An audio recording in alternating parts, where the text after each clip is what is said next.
Assalamualaikum warahmatullahi wabarakatuh.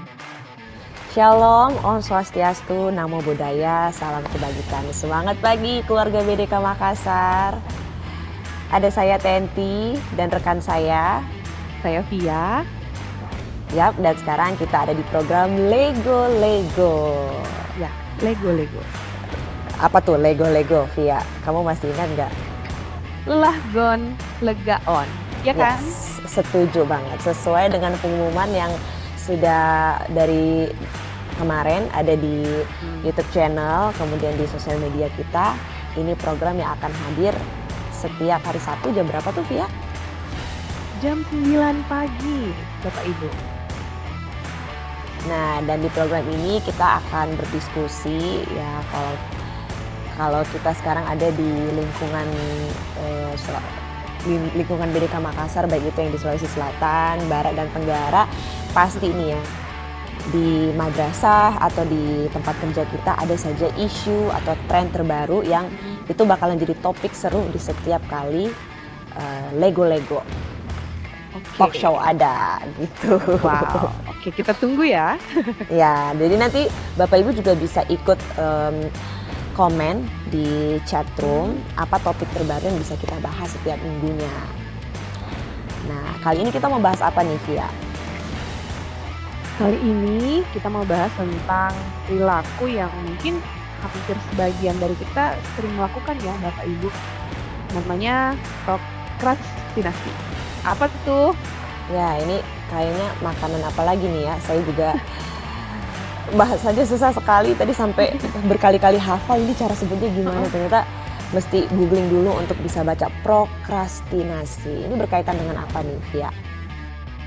Ini berkaitan dengan perilaku orang atau individu yang sering menunda-nunda satu pekerjaan. Entah itu pekerjaan di tempat kerja ataupun di rumah. Jadi bisa di mana saja sih sebenarnya. Nah, tadi sebelum kita mulai percakapan juga, saya juga mulai cari tahu ini prokrastinasi berkaitan dengan apa aja.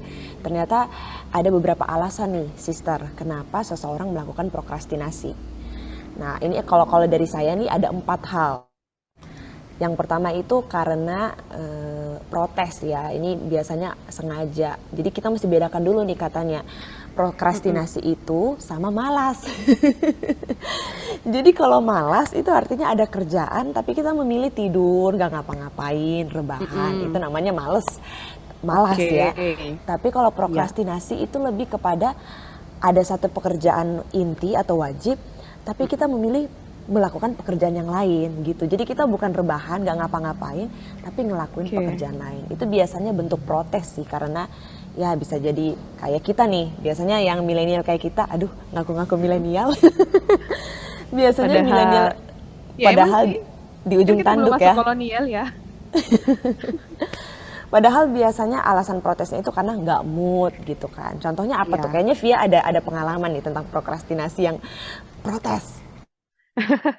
Oke, kalau bicara pengalaman perilaku prokrastinasi ini sih sebenarnya banyak sekali pengalaman tentang itu. Salah satunya akhir-akhir ini saya sedang konsen buat belajar menyusun jurnal. Namun karena satu dan lain hal, ada kendala akhirnya mentok dan pikirannya juga lagi mumet, banyak kerjaan yang lain, akhirnya saya memilih untuk menunda dan tidak menghadapi jurnal itu sampai hari ini. Seakan-akan jurnal itu seperti gunung yang harus saya daki. Sampai hari ini saya belum melakukan persiapan-persiapan untuk mendaki gunung jurnal itu, gitu. Walaupun sebenarnya kemarin itu, alhamdulillahnya mulai ada satu step awal, Bapak Ibu, gitu. Kalau Mbak Tenti atau Sister ya kita panggil Sister aja ya Iya. supaya lebih lebih milenial. Kalau Sister Tenti gimana? Apa nih ada pengalaman atau enggak tentang prokrastinasi ini? Silahkan. Nah, seperti yang saya bilang tadi, nih sister, yang ada 4 poin Mm-mm. alasan kenapa kita berprokrastinasi. Kalau tadi kamu kan bentuk protes nih ya, karena aduh Mm-mm. menghadapi gunung yang besar. Nah, kalau aku Mm-mm. mungkin masuk di kategori yang kedua nih. karena jadi korban. Ini salah satunya. Jadi waktu lagi Oke. ngelakuin sesuatu, tiba-tiba ada aja yang datang dan bilang, tolong dong, bantuin dong bikin ini. Akhirnya pekerjaan utama saya Mm, disisihkan sebentar untuk menolong orang lain. mm, mm, mm, Atau mm. bisa juga ya ada hal-hal yang yang kita harus darurat gitu kan, misalnya ada peristiwa misalnya seperti bencana alam atau mungkin ada tetangga yang butuh sesuatu yang urgent banget, jadi kita harus Ya. meninggalkan ini demi kemanusiaan gitu sister. Itu salah satu alasan selain daripada tadi kita protes, kita milih untuk aduh yang ini nanti dulu, Heeh.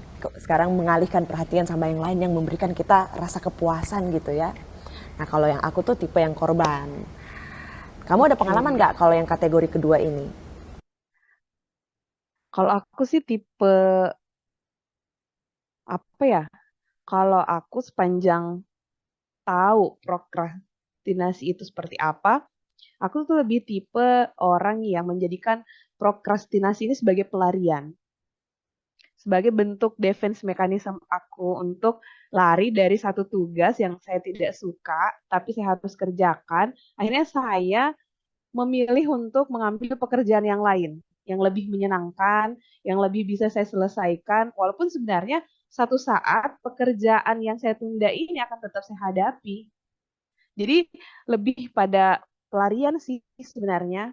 Dan ujung-ujungnya saya mengerjakan pakai sistem kebut semalam dan saya merasa bersalah, saya merasa saya menghakimi diri saya sendiri bahwa kok saya tidak prepare ya. Akhirnya itu berulang seperti itu. Iya, memang sih ujung-ujungnya akan kita kerjakan juga. Tapi ya jadinya kan gak maksimal ya kalau last minute baru kita kerjakan, masih kurang sempurna. Saya mau lanjutin Heeh. lagi nih, Via. Kalau tadi yang Mm-mm. pertama bentuk protes atau bentuk pelarian, kemudian yang Oke, kedua jadi korban, yang ketiga ada lagi apa karena tuh? ragu.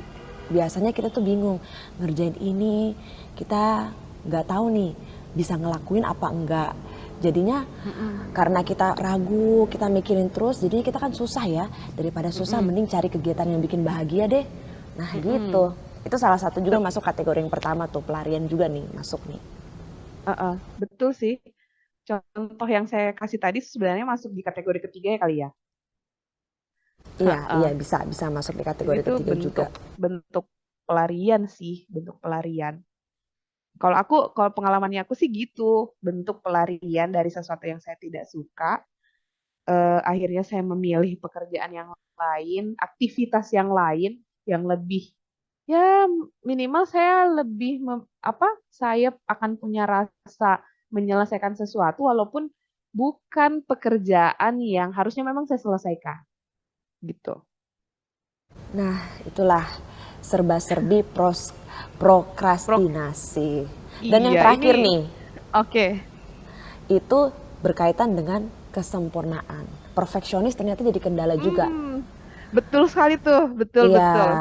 karena Uh-uh. kita berpikir, aduh jangan sekarang deh, waktunya nggak Mm-mm. tepat, nggak maksimal, mending tunggu Uh-uh. nanti gitu. Karena kita mau sempurna, Uh-uh. tahu-tahu sistem kebut semalam ya Bu ya, ya gitu deh. Iya.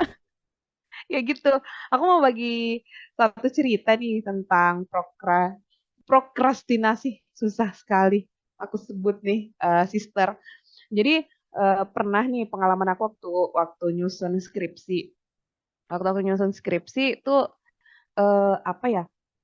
Aku tuh menunda-nunda karena satu satu referensi dari skripsi aku tuh susah. Referensi dari skripsi aku tuh susah. Lalu aku orangnya perfeksionis. Mau skripsi aku itu bukunya referensi dari buku itu sekian.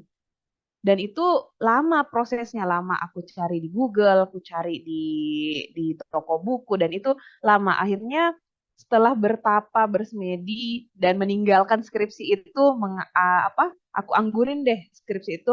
Akhirnya aku sadar juga kalau aku hanya menunggu referensiku sempurna, ya tidak akan kelar-kelar. Teman-temanku udah pada wisuda. Akhirnya mindsetnya aku rubah. Alhamdulillah, selamatlah saya dari ujian skripsi itu, Sister. Nah itu contoh eh, hal-hal yang Konkret disebabkan banget ya. oleh prokrastinasi khususnya yang bagian Heeh. perfeksionis itu ya. Mm-mm, Padahal mm-mm. tahu nggak sih, sister, Kalau kita masih terus berada dalam kondisi seperti ini, ada beberapa Mm-mm. hal yang menjadi efek atau akibat dari prokrastinasi. Ini salah Mm-mm. satu efek besarnya adalah stres. Kita rentan sama stres. Ini parah banget sih. Kalau Mm-mm. kita stres sekali, kita nunda lagi, stres 2 kali, akhirnya numpuk sehingga kita menjadi tegang. Baik itu secara Mm-mm. fisik maupun secara psikis kita. Kita Iya, jadi mudah betul. frustasi, kita Mm-mm. menjadi agresi.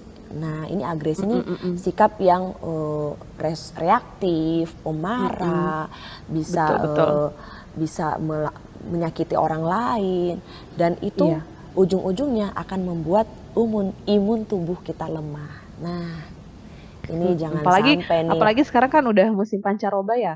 Udah pergantian musim dari musim kemarau ke musim hujan. Ya, ya gitu deh. Betul sekali. Jadi ternyata dari hal sederhana ini yang kita biarkan lama-lama menjadi habit kita, Mm-mm. menyebabkan kita jadinya rentan sama stres, dan itu efeknya secara fisik juga kita sakit.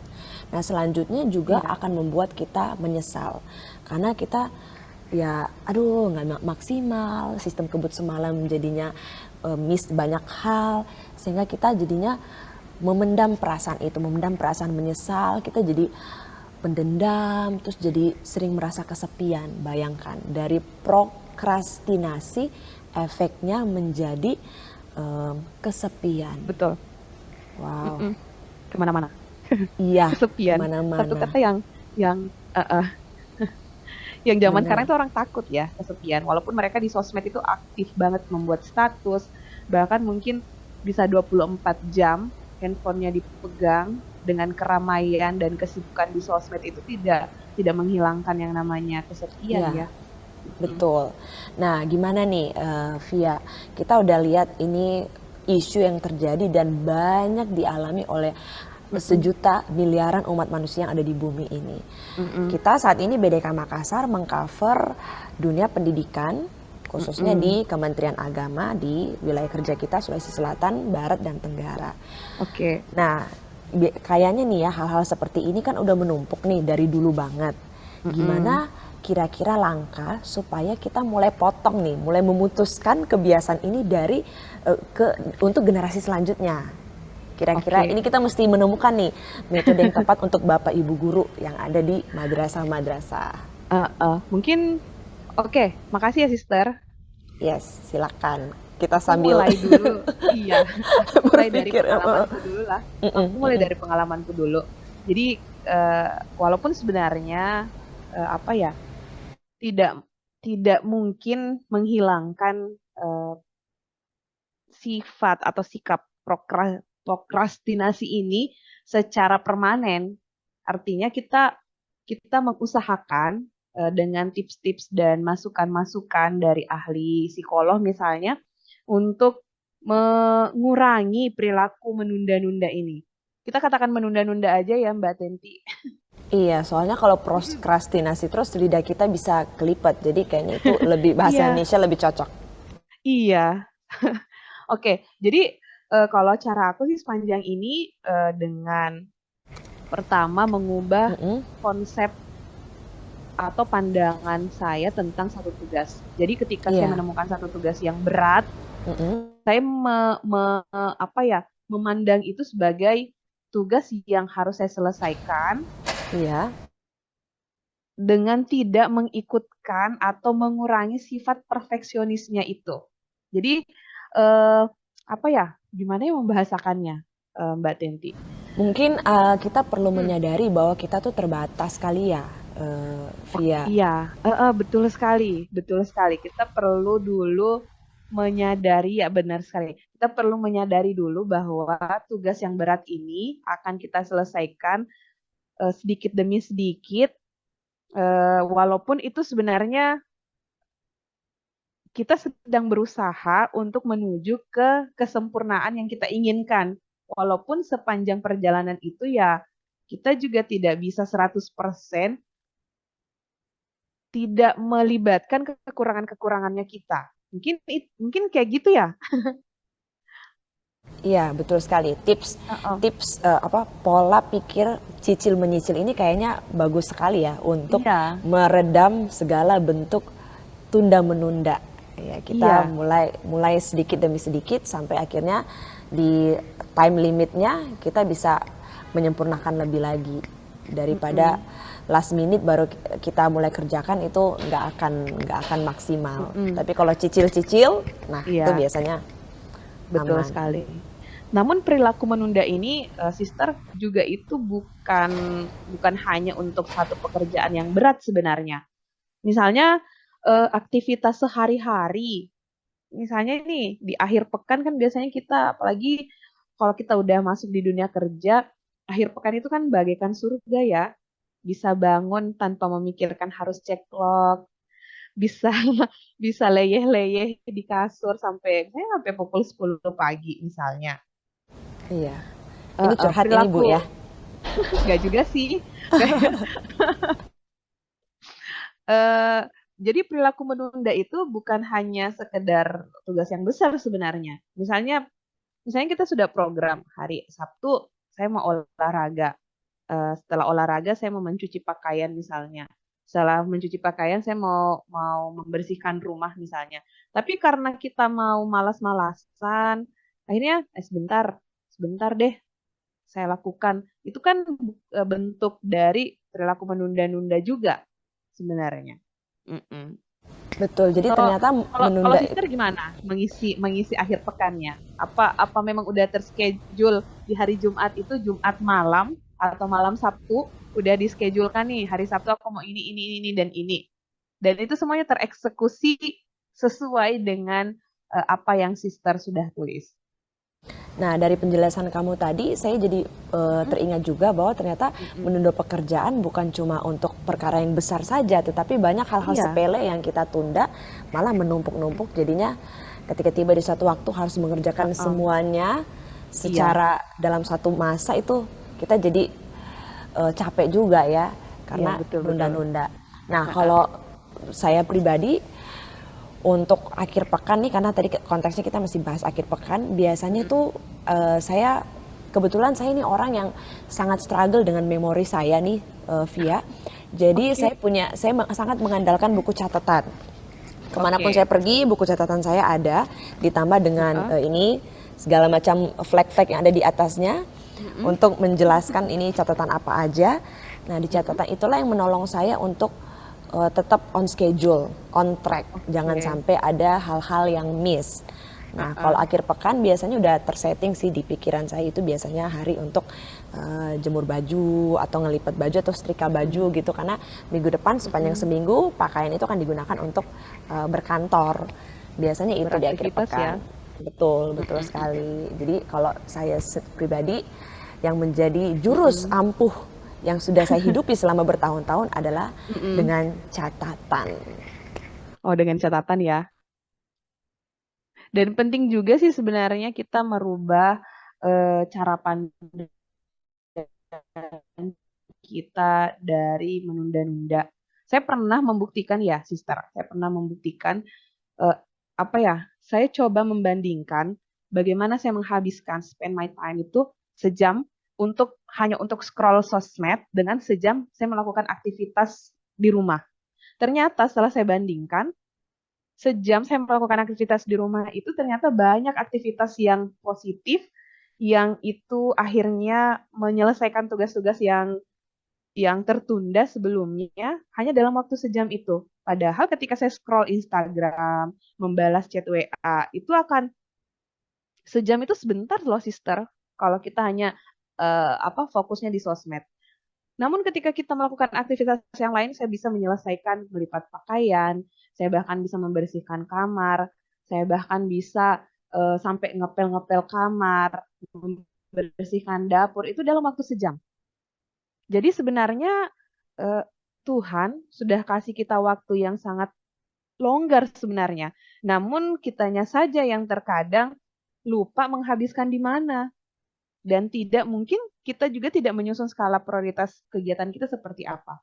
Jadi apa ya tips dari sister tadi yang sudah diaplikasikan mungkin sudah bertahun-tahun Justru karena Tuhan memberikan memori yang jadi masalah bagi sister itu justru menjadikan menghadirkan habit yang baru bagi sister ya. Betul, dan seperti yang Via bilang tadi, apa yang kamu lakukan itu juga terbukti dalam kehidupan saya. Saya juga pernah melakukan perbandingan seperti itu dan betul, Uh-uh. di durasi waktu yang sama, waktu kita tidak menunda, kita tuh jadi bisa menyelesaikan banyak hal. Dan itu ada kepuasan tersendiri. Saya juga punya ada postingan yang pernah saya bagikan ke kamu, sister. Itu salah satu, ada banyak hormon yang dihasilkan kalau kita mengerjakan sesuatu. Nah, untuk bagian menyelesaikan pekerjaan itu menghasilkan hormon serotonin. Nah, itu Oh iya, aku waktu baca oke, itu, oke. aku ingat, ini saya banget nih. Kalau menyelesaikan tugas tuh leganya luar biasa gitu Iya, ya. Dan betul, kelegaan betul. itu yang kayaknya kita akan dapatkan kalau kita tidak menunda-nunda pekerjaan. Jadi Ingat selain nggak dari, sister? Oke, oke. Maaf ya aku potong. iya silakan. Uh-uh. Ingat nggak kemarin kemarin kan aku ajak kamu ini nongkrong di warkop buat bahas jurnal. Yang awalnya Iya, di ingat mindset aku banget karena baru uh-uh, kemarin aja. Karena baru kemarin. mm-mm. Yang biasanya kita habiskan waktu itu, yang biasanya ya kalau kalau lagi apalah lagi santai, biasanya saya sering lihat jam ini udah pukul berapa ya, udah pukul berapa ya, kok lama banget pulang kantornya. Ya kemarin Iya, karena mungkin kita fokus menghabiskan waktunya dengan hal yang bermanfaat, kita iya, sampai tidak rasa ya betul. kalau Sudah kita sore sudah aja. kita Dan mulai jurnal, duduk pukul setengah 9 hmm, sampai pukul kita pulangnya kemarin pukul berapa? Jam 5 ya? kayaknya jam, iya betul jam 5. Sekitar itu. Dan itu Dan itu, benar-benar ya kita kita betul-betul menghabiskan waktu depan laptop. dan merasakan kepuasan itu ya kalau kita Ya, menyelesaikan sebuah tugas. Jadi benar kayaknya sekali. Mm-mm-mm. kayaknya nih dari pembahasan kita aku nemu satu trik Uh-uh. lagi nih. Kayaknya Oke, kita mesti mengarahkan pikiran kita kepada hasilnya. boleh. Kalau Gimana tuh? kita Gimana tuh? Coba dijelasin, misalnya kayak sister. gini, Mm-mm. uh, kita fokus, kita tuh pengen saya mau rumah bersih atau saya Mm-mm. mau tulisan saya dipublish. Nah, kalau kita Mm-mm. fokus sama hal-hal tersebut, hal-hal lain itu akan dengan mudah kita singkirkan gitu. Oke, benar. Karena Benar karena sih. waktu goal itu sudah kita capai, ada kelegaan yang kita terima. Waktu kita lihat rumah bersih, kita ngelihat tulisan kita udah dipublish gitu, aduh, Mm-mm. Mm-mm. alhamdulillah gitu ya, syukur akhirnya bisa Uh-uh. ada produk gitu. Uh-uh. Waktu tidak terbuang sia-sia. Uh-uh. Dan dan penting sebenarnya sih sister, penting untuk men-challenge diri kita untuk merubah kebiasaan-kebiasaan menunda itu. Karena terkadang karena apa ya? Karena kita udah terbiasa menunda, akhirnya itu menjadi habit, menjadi kebiasaan. Tapi ketika satu kali kita misalnya menggebrak atau merubah kebiasaan itu, lalu kemudian kita merasakan kepuasan menyelesaikan sesuatu itu, iya, hormon serotonin itu akan muncul dan sangat menyenangkan, sister, ketika ketika kita puas dengan hasil pekerjaan kita. Setuju dan dan sekali.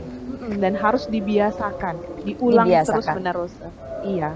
Walaupun dari pengalaman saya nih ya, sister, Mm-mm. saya sudah setting alarm juga dan seringkali alarmnya itu saya cuekin atau saya snooze, nanti bunyi lagi, saya ini lagi tunda Uh-uh. lagi. Oke. Setidaknya sudah ada niat dari hati kita untuk memulai. Mm-mm. Nanti kalau Betul. kita sudah mulai sedikit demi sedikit itu akan menjadi habit, percayalah. Dan berharap sih lewat pengalaman kita ini bisa menularkan hal yang sama untuk Bapak Ibu sekalian supaya kita Iya. semua tidak lagi menjadi orang yang suka menunda-nunda. Iya. Gimana ya? Kita bukan mau menggurui, cuma kita mau sharing kebiasaan positif yang akhir-akhir ini mungkin kita temukan bahwa tips ini ampuh loh untuk merubah perilaku kita yang sering menunda-nunda. Dan perilaku sering menunda-nunda itu pun bukan berarti kita menyampaikan ini dan kita tidak mengalaminya, ya tidak, tidak juga. Kita masih struggle, masih berjuang buat jauh lah dari kata menunda-nunda itu. Gitu. Yap, tapi Mm-mm. tadi tuh ada satu pertanyaan yang belum dijawab oleh kamu loh, sister. Apa tuh? Mengenai gimana caranya untuk Mm-mm. tidak menularkan kebiasaan menunda-nunda ini kepada generasi selanjutnya. Ini masih banyak nih anak-anak milenial yang kaum apa generasi alfa yang masih Mm-mm. sekolah, Mm-mm. entah itu di tingkat SMA atau yang tingkat yang paling kecil sekalipun ya di PAUD gitu ya. Ini Mm-mm. gimana nih upaya kita, karena banyak bapak ibu guru di madrasah di sini, gimana upaya kita untuk mulai kebiasaan untuk on schedule, nggak menunda-nunda. Oke, mungkin kalau kita ingin seakan-akan kita menjadi agent ya, agent, agent dari Agent of eh, change. uh, iya, udah lama nih nggak dengar istilah agent of change itu. Untuk menjadikan itu atau untuk menjadikan diri kita sebagai contoh, saya kira yang pertama adalah kita membiasakan itu dulu di diri kita. Jadi tanpa harus kita mendikte atau ya tanpa harus kita mendikte ke siswa atau peserta didik kita itu sebenarnya ketika kita menjadi role model, mereka melihat kita datang tepat waktu dalam keadaan yang rapi, masuk ke kelas dengan media-media pembelajaran yang sudah kita siapkan. Akhirnya pembelajaran kita menyenangkan, rasa senang dengan ketika kita masuk ke kelas itu kan menjadi role model bagi siswa. Nanti mereka akan bertanya, bagaimana caranya Bapak atau Ibu mempersiapkan ini semua. Ya, jadi pada akhirnya adalah kita harus menjadikan kebiasaan dulu sih sebenarnya, Sister. Karena walaupun sebenarnya kita menyampaikan ya ke siswa, jangan menunda-nunda, hindari perilaku prokrastinasi itu tidak baik. Tapi ketika siswa kita misalnya yang berteman di sosial medianya kita justru melihat hal yang kebalikan dengan yang kita sampaikan itu kan gimana ya sister, kita kalau punya idola, lalu idola kita itu melakukan hal yang tidak sesuai dengan apa yang mereka sampaikan kan agak kecewa ya. Akhirnya kita ya nggak usah lah, nggak usah ya kita dengarkan aja lah apa yang dikatakan oleh bapak atau ibu. Ya cukup masuk di telinga kanan, keluar di telinga kiri gitu aja sih. Mm-mm. Saya setuju 100% dengan ide kamu, Sister. Heeh. Wow, Iya, itu hal yang sangat penting, sangat penting. iya. Dimulai dari diri sendiri itu menjadi Mm-mm. teladan bagi peserta didik. Ya, Dan benar. apapun yang kita lakukan, metode kita itu jadi sia-sia kalau nggak dimulai Mm-mm. dari kita. Jadi Iya, setuju banget, kiranya ini menjadi penyemangat untuk kita semuanya, untuk mulai dari diri kita sendiri. Dan pasti peserta benar. didik akan melihat buahnya. Kalau kita selalu melakukan tindakan yang baik, tidak Mm-mm. menunda-nunda, dan kita juga menunjukkan prestasi yang ada, itu tuh berbicara, bukti itu berbicara lebih besar dibanding kata-kata. Dan Mm-mm. setuju banget. Dan Ini saya saya juga, yakin, sister, orang-orang yang berprestasi, yang punya banyak ide-ide cemerlang itu tidak hadir dari orang-orang yang mau menunda. Pasti dari orang-orang yang rajin membaca banyak buku, rajin mencari referensi-referensi, rajin mengembangkan diri, rajin nonton video YouTube yang berfaedah ya, ya, sister. Saya kira, saya kira, betul. saya kira itu tidak hadir hanya hanya karena mereka menguasai materi saja, tidak. Mm-mm. Jadi disupport juga dengan kita mengkondisikan diri kita, Benar, mengkondisikan diri kita untuk terus terpapar dengan informasi-informasi yang positif. Nah, benar. mulai memilah-milah di dalam membuka video-video di channel Oke. YouTube Uh-uh. atau di platform manapun, mulai Mm-mm. memilah-milah Iya. karena apa yang kita konsumsi lewat mata, telinga, mulut itu Mm-mm. sangat Mm-mm. berpengaruh dengan outputnya. Benar. Jadi dimulai dari diri kita sendiri, kemudian kondisikan diri kita untuk terpapar dengan informasi yang membangun. Itu salah Benar-benar. satu tips and trick supaya kita tidak menunda-nunda. Ada lagi, Sister, sebelum kita menutup video kita? Oke. Mungkin ini tips dari saya ya. Jadi kita juga harus mensortir pertemanan kita di sosial media. Itu penting sih, sister, karena ya saya tidak memungkiri juga banyak ya banyak waktu yang kita habiskan di sosial media. Jadi kalau teman-teman kita di sosial media saja kurang produktif, itu akan berpengaruh loh kepada kita. Jadi kalau kita misalnya punya teman yang setiap hari mereka ikut pelatihan lah, ikut ikut apa ya mengembangkan diri terus, kita akhirnya kok saya gini-gini aja ya, kok saya masih masih struggle dengan sifat atau sikap menunda-nunda ini, kok orang udah sampai ke bulan saya masih di bumi sih, kan gitu, sister. Mm-mm. Betul, setuju banget, Mm-mm. Sister. Jadi tadi kita mulai dari diri sendiri, kemudian kita mulai mengkondisikan diri kita terpapar dengan informasi yang membangun, lalu kita mulai Iya, memilah-milah pertemanan di sosial media oke. juga. Mm, Lalu, oh ya, aku jadi ingat karena cerita kamu tadi, kita mm-mm. sekarang lagi marak sering dengar istilah flexing ya. Nah itu Oke. flexing itu kita bisa lihat di sosial media, dari selebriti, dari apa selebgram seperti itu. Nah, Tapi ayo tahan kita dulu, dengan Sister. mm-mm, mm-mm. Jangan bahas flexing dulu. Nanti kita Oh, simpan untuk next week. selanjutnya. Oke, Nah, supaya Bapak dan Ibu se-BDK Makassar ini bisa penasaran ya, flexing itu apa sih? baik, setuju sih sama kamu. Ini ide bagus nih untuk konten kita Mm-mm. next week. Jadi Mm-mm, ya mm-mm. itu tuh sepakat dengan yang kamu bilang tadi, kita mesti pilah-pilah supaya apa yang kita lihat tidak mempengaruhi hidup kita dengan hal-hal yang buruk. Kalau mempengaruhi dengan hal yang baik ya seneng, tapi kalau dengan hal yang buruk, aduh amit-amit deh, Ya, jangan sampai. benar, benar. Dan jangan lupa ubah mindset kita. Mm-mm. Ya, setuju sekali. Wow, terima kasih Sister untuk Oke, diskusi kali ini. sama-sama. Kita memulai program Lego-Lego dengan no prokrastinasi dan berharap Ha-ha. generasi unggul bisa lahir dengan cara mulai meredam atau Mm-mm. meninggalkan kebiasaan prokrastinasi Enggak, ini. benar, benar, benar. Kita akan Ayo ketemu lagi. bergerak. Betul, setuju. Kita Ha-ha. akan ketemu lagi minggu depan di jam yang sama ya, setiap Sabtu jam 9 pagi Wita dengan topik-topik yang seru lainnya. Dan sekarang kita mau menutup program kita. No prokrastinasi dimulai dari diri kita sendiri. Terima kasih Sister Via. Sama-sama, Sister. Ya, kita mau tutup program kita. Akhir kata kita mau mengucapkan Assalamualaikum. Assalamualaikum warahmatullahi wabarakatuh. Shalom, Om Santi, Santi, Santi Om, Namo Buddhaya, salam kebajikan. Sampai jumpa. Sama, semoga bermanfaat.